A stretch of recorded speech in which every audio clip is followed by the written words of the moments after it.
Hi, everybody, and welcome back to the Press Play Lifestyle Inspired podcast, where we do interviews with interesting and inspiring people on on topics to help you find the resources, tools, and support that you may need to be your best inspired selves. Today, we have a good friend of mine. She's actually been a friend of mine for a while now. Her name is Asta. So, Asta, can you please introduce yourself to our audience and tell us a little bit about yourself? Yes, thank you, Jackie. My name is Asta Timm, and I am a professional relationship coach, expert dating strategist, and a certified matchmaker. And so, really self-explanatory, but I'm in the love business. And I just really take great individuals and also couples and lead them to the relationship that is just right for them. It's interesting because I think love is kind of the foundation of everything that we do in our lives.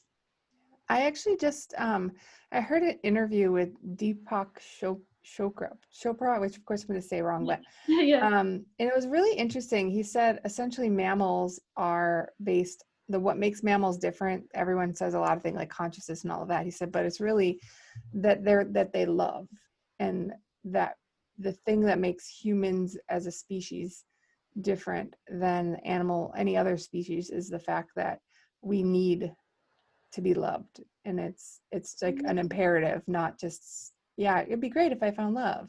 So what are Yeah. your thoughts on just that, like? Yeah, I think that is exactly it. And it makes everything a little bit better. Often successful people that I'm working with, it seems like they have life all together and everything's great. And then there's this one piece missing.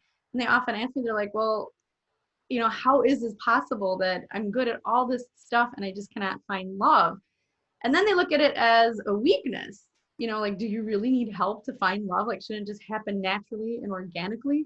Uh, but sometimes no. And sometimes if we're clear and confident about it, then we get the really great love. We don't just like kind of take whatever comes along. Yeah. It's interesting that you say that, but maybe off tangent already. But love, like we spend so much time on planning our educations.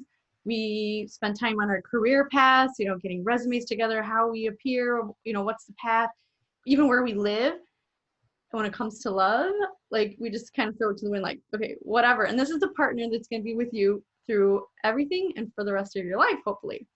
Yeah. They say that women actually spend more time picking out bathing suits in their lifetime than kind of figuring out what is the right love match for me.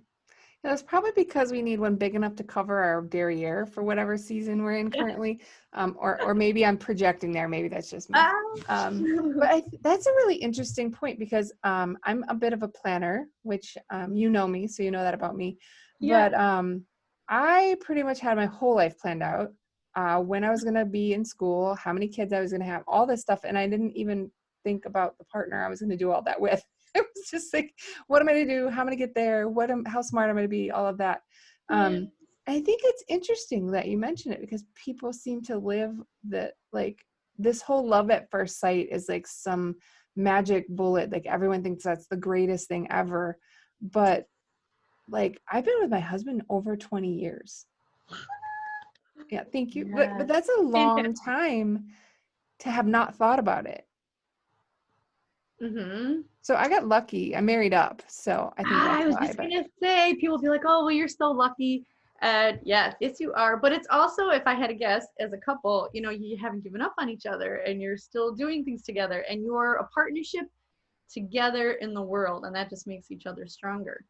yeah. And that's what singles that are struggling out there, they are like craving that kind of partnership. But I work with 30s and over, because sometimes, the young generations, teens, 20s, early 20s, they can grow and expand together. And their journey is a little bit different than ending up either through divorce or just single, or widows, widowers. It's a little bit different. Once we're in our 30s, 40s, we have certain things that are already in place. It's a little bit harder to tweak things. We already are pretty clear about what values and what we need. And often people think when you say the word need, they think it's either selfish or not right, to, be kind of upfront on, I do need this. I know that this works for me and this does not. Yeah, that's an interesting point as well. So I have a question Yeah, then. Actually, I have lots of questions, but the I one like that came to questions. mind was, do you think there's kind of a difference between like that lust that you get right at the very beginning and then like that long-term sustainable love? Are they different? Mm-hmm. It could be, I could, probably talk to you about a half hour on that. But how I like to put it in a little capsule, because I'm from the medical world. I can share that a little bit. But I'm a previous cardiac nurse, and they say that feeling that when you meet someone and your heart is fluttering and you're all excited, well, that's called an arrhythmia, and you usually keel over and die from that. So that is not the good type of love. Although there are always the exceptions, but it's kind of like the ones that kind of evolve, expand, go. And one statement I would say between the lost and the ones that we call flash and burn, like it's whew, God, we're all in, and then it fizzles or something, a bomb goes off and it's ended, versus the one that progresses, grows, and they're in a relationship, is that lost my train of thought, is that we have our clarity in place and we know where we're going with this, and we're not so apt to put on those rose-colored glasses and just look at the really great things. Yeah, I wonder if that's what's a little bit so I don't because I don't know. Like I met my husband in college. Yeah. He was pretty hot and sexy then. He's super hot and sexy now too, so lucky me. But Yeah. I couldn't even imagine dating now.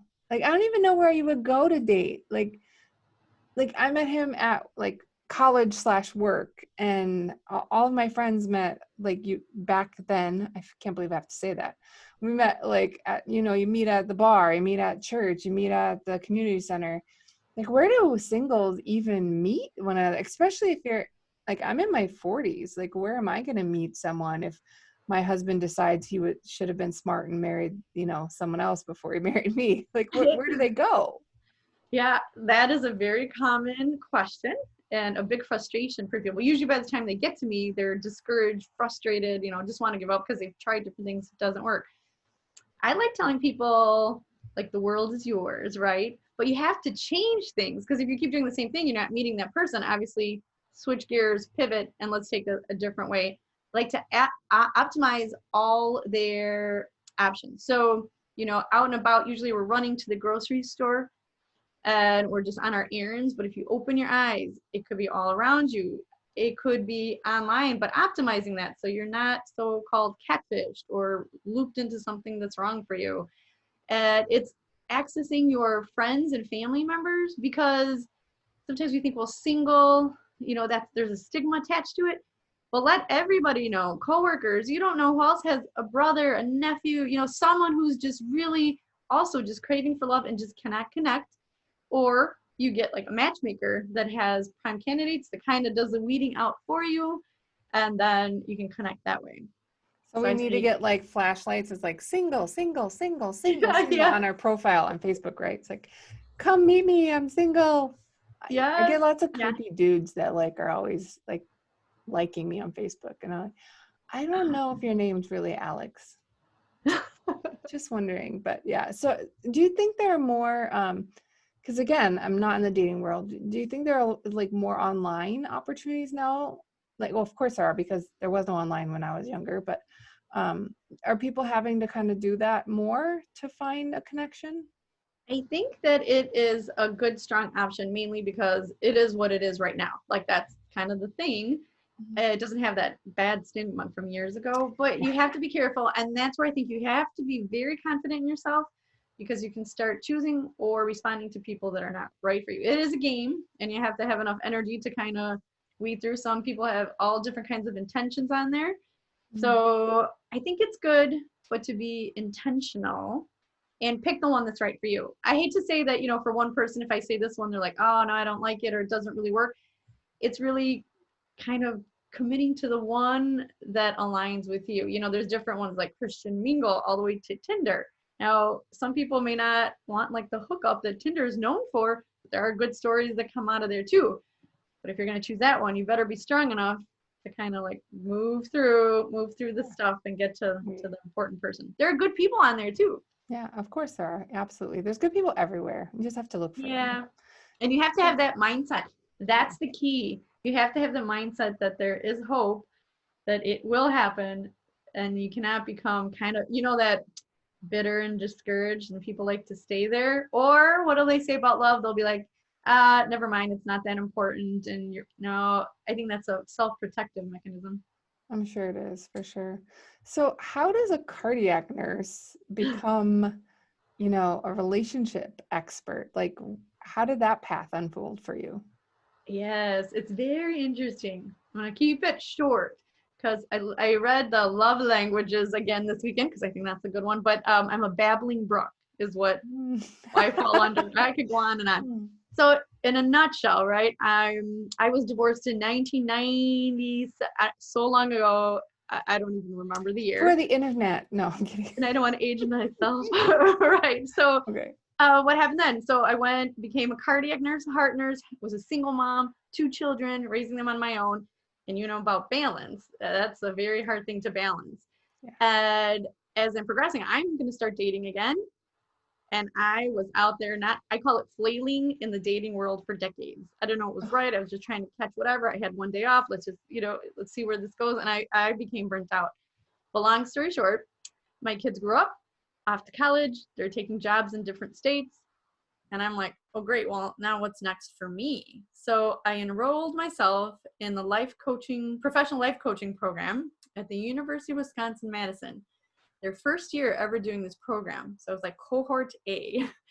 And you start working with clients right away, like month 1. They're like, here you go. Let's start. So executive coaching, business, kind of time management stuff, midlife crisis, unhappy in the workplace. How do you balance work and home?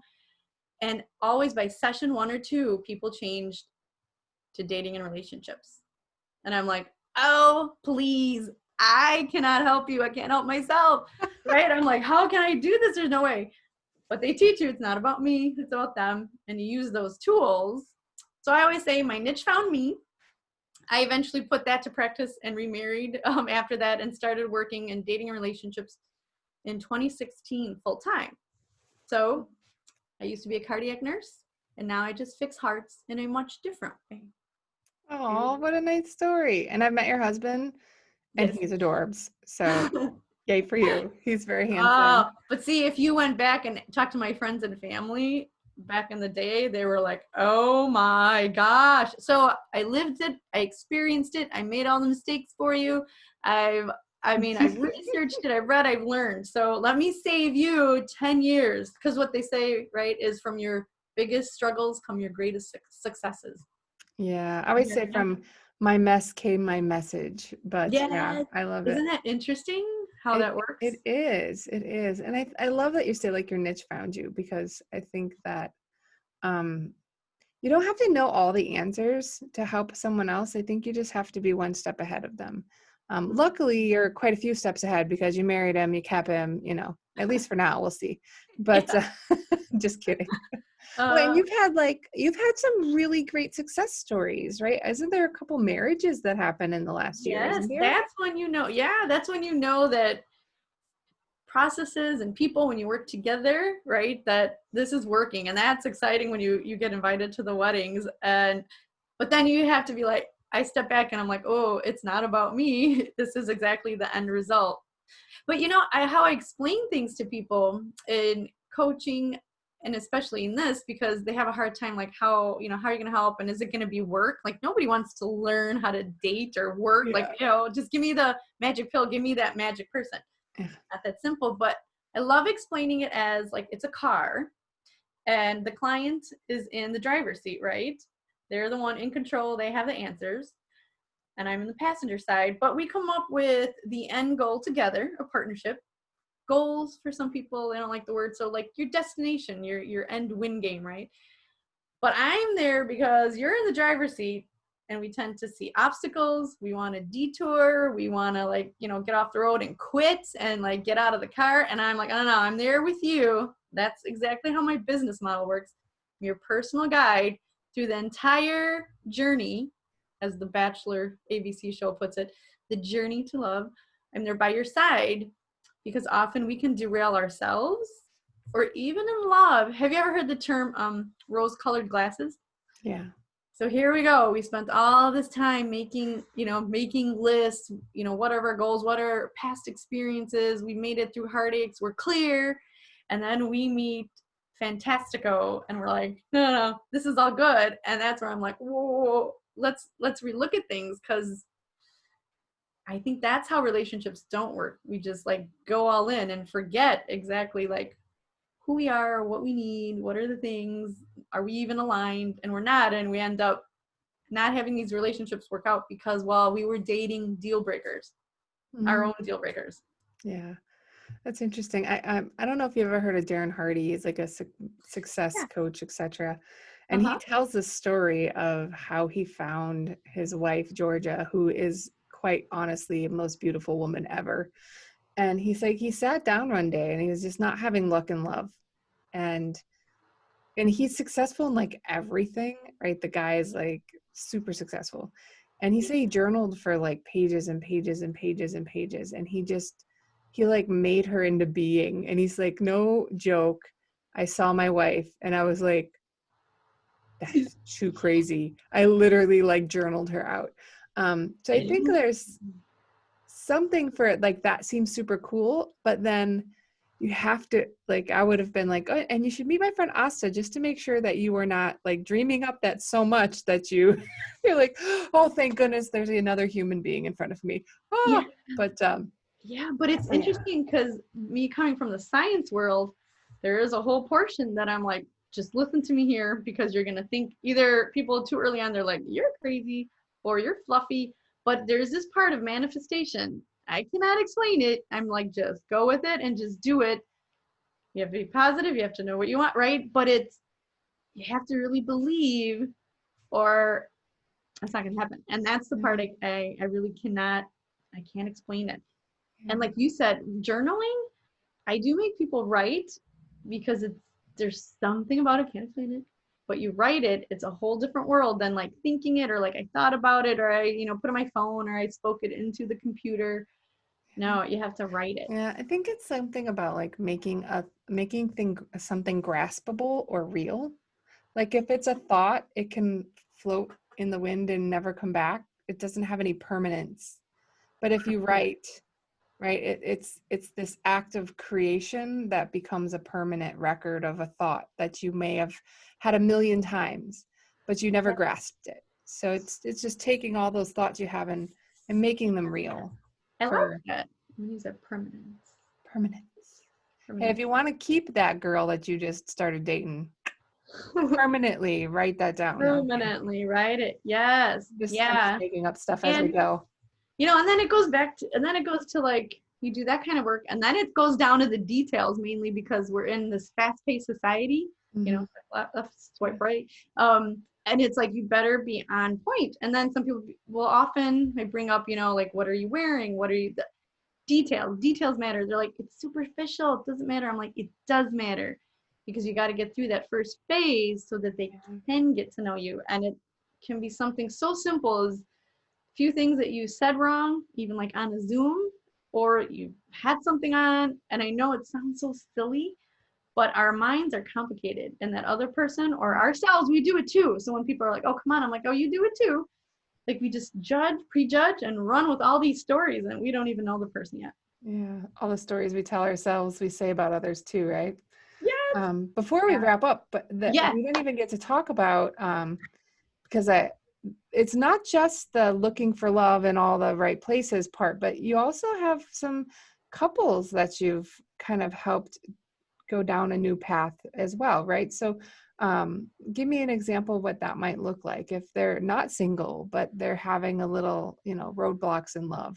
Yes. So that's a newer addition to my work, and I love it just as much. Couples often can become, at any point of their marriage, from year 1 to year 20, 30, they can become very comfortable, and then kind of stuff, they forget to date again, they forget to do the little things. They get so comfortable, sometimes, like, I'm like, you wouldn't do that in public, like, don't do it in front of your spouse, and it starts to irritate the other person. But we go through life changes too. Like, life doesn't stay the same. So we too have to work together to change relationships and to accommodate, and to never really shut down, because people will assume the other person should know what they're thinking. They should know what to do. And then they don't. So we get aggravated. So then we like totally shut down. And then we're like, we give up. But it's Yeah. rekindling, rebooting, Yeah. and going back to, you know what my favorite thing is? Especially couples who've been together 20, 30 years. I'm like, go back to like, what was your first date or how did you meet? And kind of relive that night. That's so sweet.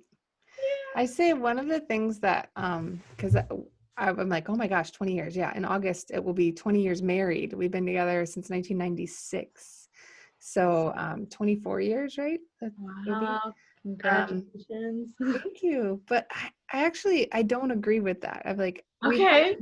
no, congratulations for sure. But we haven't been together for 24 years. I mean, he's new every week, every month, every year, right? And so we fell in love over and over and over again because, Uh, but he's not who he was, right? Thank goodness I'm not who I was. And you have to make a decision, and you don't have to, but we decided to keep liking that new person or to keep finding a way to fall in love with the new person. And thank goodness, because oh my gosh, he is so much even more amazing than he was all those years ago. Like, he's an amazing dad. Who would have known that? Who would have thought that when we're dating, right, at work and drawing staplers of each other and stuff, like, and yes. so I think that I love when you're like, rekindle that first time or remember to date, because you're dating a new person. Like, they've grown, Mhm. they've changed, hopefully. And it's important, right, to It fall in is. love every day so that Yeah. you stay in love. Yeah. And so now somebody would be listening to this, be like, see, that's what I want. And they'll come to me and say, do you think I can find love again? Is it possible for me? Can I do this? And you know what my answer is? Absolutely. So my company is Absolutely. called Absolutely by Asta because absolutely you can have what you want and the love that you want. Oh, that's so sweet. So, Asta, where can someone looking for love in all the wrong places or trying to rekindle what they already have, where can they find more information about you and the services that you're able to provide them? Yes, great. Thank you for asking. So they can find me at absolutelybyasta.com. My name Asta is ASTA, or you can email me at asta@absolutelybyasta.com. And we can start there. You can go through the website and just fill out the contact form if that's easier. And you can reach me in any of those ways. Awesome. So, I think I heard a little birdie tell me that you may be launching a new program. Yes, I'll briefly tell you this before we end here, because we have the big VIP, big package doesn't work for everyone. So basically 3 other options how to get information from me. One is I still work one-to-one coaching, and it's more of like a retainer and a monthly fee. So it's not this huge, gigantic commitment that people are afraid of. Commitment phobia. Yeah, just retainer, monthly fee. You can pick the monthly fee that's right for you. But better yet, as well, is a group coaching, because sometimes the one-to-one doesn't even work for people. So I call it Ask Asta group coaching, that came from an advice column that I did here in Milwaukee, the Shepherd Express publication. So Ask Asta group coaching, we get together, we share stories, love knowing that you're not alone out there. So that's starting, we do that 4 times per month. And then sharing snippets of information through Ask Asta YouTube channel. So that's where you'll just get little brief spurts of info. And my bottom line is to make sure everything is fun and light, because dating and relationships should be fun and should be light. Yeah, I love that. Well, thank you so much for taking the time out. I know you're very busy helping others find love. I look forward to hearing about anything that comes up for you in the future, but thank you again for taking the time. Oh, thank you, Jackie. It was a pleasure. All Thank right, you. talk to you soon. Bye. Bye-bye.